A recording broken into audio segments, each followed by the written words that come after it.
We learned about text, so now it's time to talk about image. Apps use images for all sorts of things, ranging from larger graphics to smaller icons. But before we can add an image to our app, we need to get the image file itself first and add it to our project files. In the Downloads area, you can find an orange.jpg image I've attached. Download this file, and once it's downloaded, drag it into the drawable folder of your app. Anytime you want to add an image to your app, it needs to be in the drawable folder. Here's what the code for an image looks like. By default, it takes two parameters.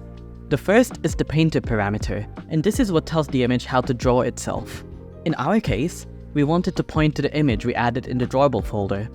The second is content description. This is purely for accessibility for low vision users. We'll cover accessibility in a bonus chapter of the course. Let's go back to the greeting function and remove the text we created in the last couple lessons. Let's now add an image.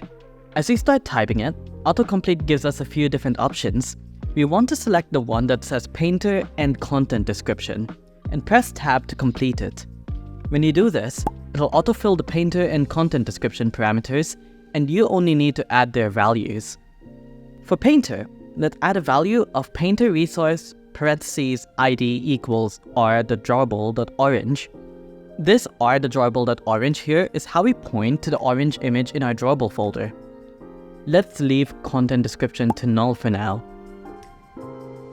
Let's now run our app. That is indeed a beautiful looking orange. Now what if we wanted to change the size of our image? What we need now is a modifier. A modifier is another parameter that we can add to any composable, and it allows us to modify properties such as size, background, and many other things.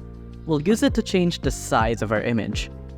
Add a modifier that changes the size of the image by typing modifier equals modifier.size parentheses 200.dp. Now run the app. Our image is now much smaller. When one line gets too long, you can separate them into different lines like this to make them easier to read. Now what if we wanted to have a full screen image? For this, we specifically need to put our image inside a box layout. This is because we can only scale horizontally in a column and vertically in a row, but a box allows us to scale both dimensions of the image to match the size of the screen. With our image inside a box, we need to change our modifier to modifier.matchParentSize. Let's try running our app now.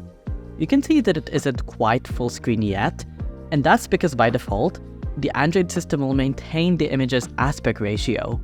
To override that, we need to add another parameter to the image called content scale, and we'll set its value to contentscale.crop. Now run the app once more.